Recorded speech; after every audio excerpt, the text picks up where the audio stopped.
key ingredient to succeed for any entrepreneur or a business owner is to keep learning. Continuous learning or upskilling makes them stay relevant to the ever-changing business environment. But how many of us know what is available out there for us to upskill? My guest today will help you understand this. Yogesh Brahmankar is a CEO at Symbiosis Center for Entrepreneurship and Innovation and a program evangelist for MBA, Innovation and Entrepreneurship at SIBM Pune. Currently, he's working on a project for the Ministry of Education's Spark Grant for research in the field of women entrepreneurship. He was also involved in university-sponsored research on women entrepreneurship in Bhutan, which he completed by traveling to Bhutan and interacting with entrepreneurs and the ecosystem there. He's also part of the consulting project with one of the Fortune 500 organizations in the area of developing entrepreneurship culture for excellence in business. Yogesh, welcome to the Spirited Conversations with Leader, Entrepreneurial Edition, and thank you so much for giving me your time. Thank you so much, Aparna. And it's my pleasure to be here and share my experience, views, and a few insights in the area of entrepreneurship and intrapreneurship. I'll be really happy to discuss. Thank you. You have a very interesting bio, and your interest from the entrepreneurial standpoint seems to be predominantly leaning towards women entrepreneurship. Is there any reason behind this? There is no specific, as such, very strong reason. There are few things which happened to me in life. One is that the program which you mentioned, MBA, Innovation and Entrepreneurship at SIBM, I was heading the program. And in 2015, 16, 17, we saw that when student entrepreneurs are pursuing some innovative projects or startup ideas at campus, but when the campus life ends, that means when the program is over, we did not see a lot of success to the girl students. Okay, so female entrepreneurship is not coming up, and there were challenges. That is what we started thinking. Yes, the challenges are different compared to the boys. But that was just a small, you can say it was just an input, which we were just thinking. I traveled to Bhutan in the year 2017, taking my student entrepreneurs there. And then again in 2018, I was traveling with one of my colleagues, Dr. Madhura. And then we said, we want to pursue research in the field of entrepreneurship. And on impulse, I shared with her, ma'am, that we should do or we should pursue research in the field of women entrepreneurs in Bhutan. And she asked why. The reason that when I traveled in 2017, I saw most of the businesses and small businesses are run by women. Everything, you go to vegetable market, you go to shops, you go to restaurants, cafes, the handicraft market in Bhutan, Thimphu, everything is run by women. So I said, this is the very, very interesting opportunity. It's a very small country, which is a landlocked country, where women entrepreneurship is flourishing. And here in India, when we are running such a sophisticated program, we are struggling to produce women entrepreneurs. So that was the trigger. We started working on women entrepreneurship. And when we came back from Bhutan, there was this scheme announced by Ministry of Education. And then we said, okay, let us apply to this particular scheme in the same area, because you start focusing on one particular area. So that was the reason I started working on women entrepreneurship. And it has been almost 4 years now, and I'm still learning. There are so many challenges. Like you said, you saw what's happening in Bhutan, and that sort of gave you an insight of what women can do. And everyone is basically talking about that. What is your observation with students, especially the women students or the girl students who are more entrepreneur savvy? Is there any observation that you had when dealing with them? Yeah, there are peculiar observations. So women entrepreneurship or the challenges faced by student entrepreneurs, especially the girl students, are typically beyond gender equality. They're typically beyond the notion of gender equality or what we talk about women empowerment. And this is first-hand experience. Student entrepreneurs coming back to us and sharing, sir, I'm working on this particular idea. Let me tell you one thing, frankly, before I go ahead. The girl student entrepreneurs and the boys, they work on all different sectors. So it is not, I have never seen that girl students are sticking to one particular sector. So they work in all sector as boys are working in all sectors. But experience shared by some of the girl students is that, sir, when I started working on this and when I went to a vendor, okay, when I want to source a raw material from my vendor, the vendor said that, okay, beta, आप पापा को कब लेके आओगे? Okay, beta, आप भाई को, बड़े भाई को कब लेके आओगे? So they did not trust. So I think the stakeholders in the business ecosystem are not ready to accept that a 22-year girl can also pursue her own venture, her own business in any sector as boys are also pursuing. So that is one very typical, I will not call it as a mindset. The thing is that the business stakeholders have not seen this happening before in a very large extent. And this is happening today in a very large extent. So our business stakeholder ecosystem also need lot of awareness about that girl students can also work in all sectors, and we should not uh, underestimate that they can't make decisions, they cannot take decisions there alone, okay, they cannot have negotiations or meetings with you, okay. So that is one very very important aspect I observed when I was working with these girl student entrepreneurs. There are many schemes that government provides, and your organization also provides for women entrepreneurs and entrepreneurs in general.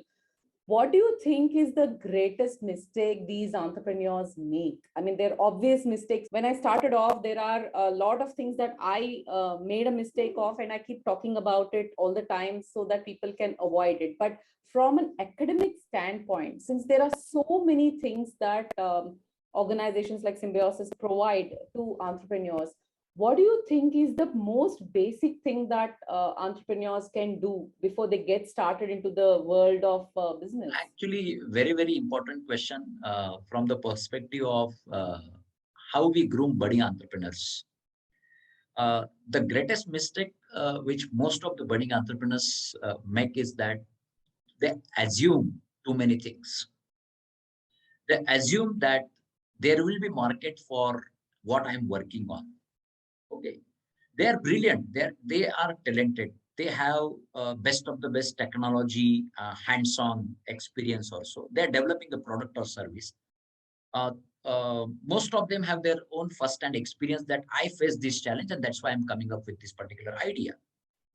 But the big challenge is that the market or Indian market is very, very big market. We have very diverse population. There are not, means we have more than 3 socioeconomic stratas. It's not limited to 3 socioeconomic stratas. What assumption entrepreneurs make that this will work, and they put a lot of energy, time on how to launch that product in market, how to market that product in market. Rather, they should spend more time on market research, identifying the exact pinpointed need. Because if there is a need in market and that need is getting catered through one particular product or service, that particular product or service will be definitely accepted by the market. So the biggest mistake entrepreneurs or budding entrepreneurs are doing is that they assume that market will easily accept because my idea is new or innovative. The second is, which is linked to this, which I always say in Hindi, and when we take our incubation pitches at incubator, normally there is a panel and I switch off my camera and I sit at the backstage or so. But I keep telling my colleagues, now see this guy, what he's going to talk about. Because after 2 or 3 minutes, we understand. And you remember there was this Hindi song or Marathi song, I say, सबको लगता है हमीज पहले. Okay. Yes, yes, So yes. many young 22-year-old entrepreneurs, they're coming and they say, this is the solution I'm offering. This is not there in market. And when we ask them, how many people you spoke? What is your market research? The numbers are not so good.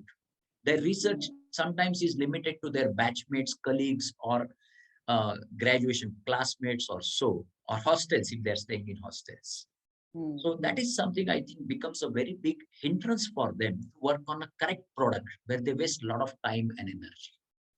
So Right. that is something we are also working on, grooming people on market research, that you should go and talk to people and ask them, what is that exactly you are facing a challenge, and then can we think of a solution? So I would like to end the answer to this particular question with that. What we started at our campus, instead of asking students or student entrepreneurs a question that what is your business idea or which idea you are working on, we started asking them, what is the problem you are trying to solve? And we we tell students that you ask your colleagues or peers in this language, you start talking throughout your day. So at hostels, in campus, and this really makes difference. From the upskilling standpoint, my understanding after speaking to many business owners in my network is that a lot of them sort of are not open to learning. And we are ever changing business environment. We've seen what happened in 2020. A lot of businesses got shut down while there are new businesses that came up, and Indian startup is $315 billion worth. How important is this for today's entrepreneurs to be more adaptive? Again, very interesting topic and a very interesting question, which is close to my heart, where I think you also shared some time back, Aparna, about growth mindset and fixed mindset. So this question or this topic has multiple dimensions. One thing I will refer to fixed mindset and growth mindset. So people should go and introspect, or students graduating or who are pursuing MBA or who are trying to work on their ideas. They should also observe themselves using some interesting tools. Are they following a growth mindset path or are they a fixed mindset? I would refer to a very old book which we read in the year 99 2000, which we bought on footpaths at Deccan in Pune. And the book was The Who Moved My Cheese. At that time, we really did not understand what was written in that. But believe me, in the year 2005, I again bought that book and read. And then that time, after 5, 6 years, I understood the meaning of that book, that you should keep going. Because the world and overall business scenario or overall socioeconomic scenario, plus your whole life, is very dynamic.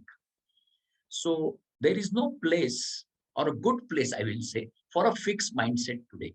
Now it is something different. What is different is we should continuously upgrade ourselves in all sense. It's not a formal education.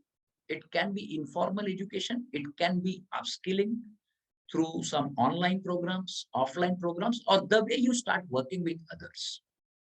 And if I give reference to corporate professionals, I would definitely talk about intrapreneurship here, where how people are trying to integrate their own personal goals with the organization goals, where I am also happy, I'm contributing to organization grows, and ultimately it enables me to grow also professionally.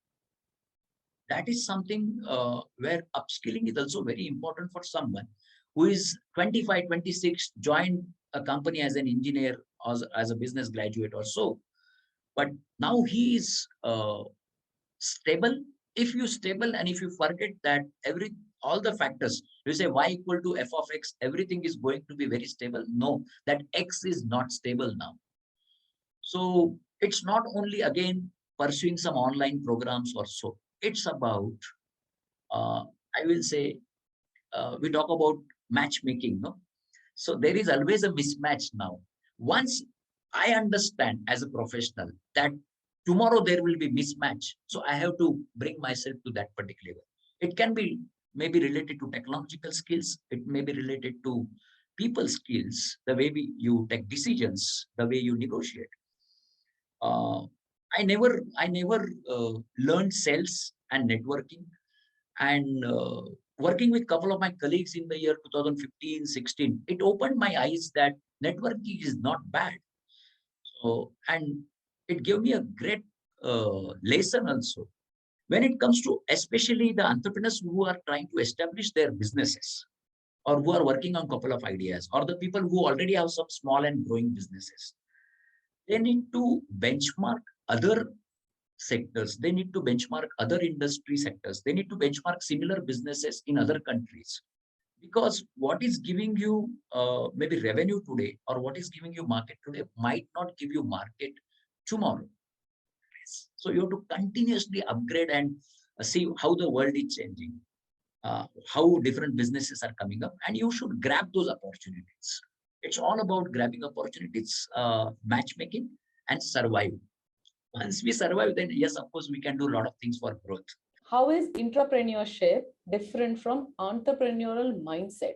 Because entrepreneurial mindset is something that the organization sort of want their employees to learn, and it is an upcoming thing. So is it the same, or is there any difference in that? Technically, there is no difference in the mindset. In fact, the projects which we are doing with a couple of multinational companies are promoting entrepreneurial mindset within the corporates. So as such, there is no difference when it comes to characteristics of an entrepreneur or the mindset. But there are a few very, what you can say, minor differences.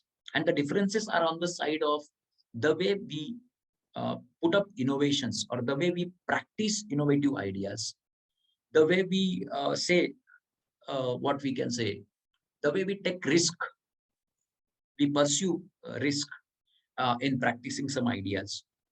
The way we seek for funding. It's the applicability of the similar mindset, right? So you have Yes. an entrepreneurial mindset which is more towards what you believe, growth and fixed mindset, and entrepreneurship is where you are applying that practically. Is that a right way to Yes. say it? Okay. You can say that, but I will just add one point to it, that we need opportunity promoters in corporate. So when we say entrepreneurial mindset, the most important characteristics is opportunity promoters. We need that positive opportunity promoter along with the growth mindset, who will grab the opportunities and promote those opportunities within the organizations with their teams and with their bosses and with their departments, where everyone start thinking on those lines. Otherwise, it is very difficult to sell some innovative ideas within the established corporates, because nobody would like to disturb the existing revenue generating business. Yeah, that's true. That's true. So one is opportunity promoter. The second is calculated risk taker. So like in entrepreneurship, we talk about risk taking, but of course it is always a calculated risk taker.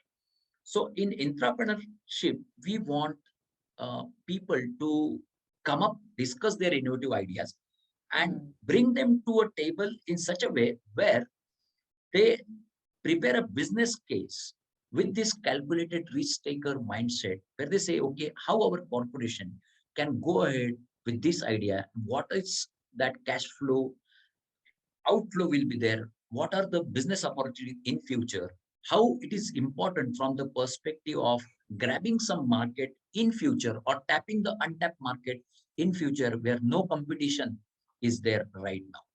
So that is something which is again very, very important from the perspective of entrepreneurship.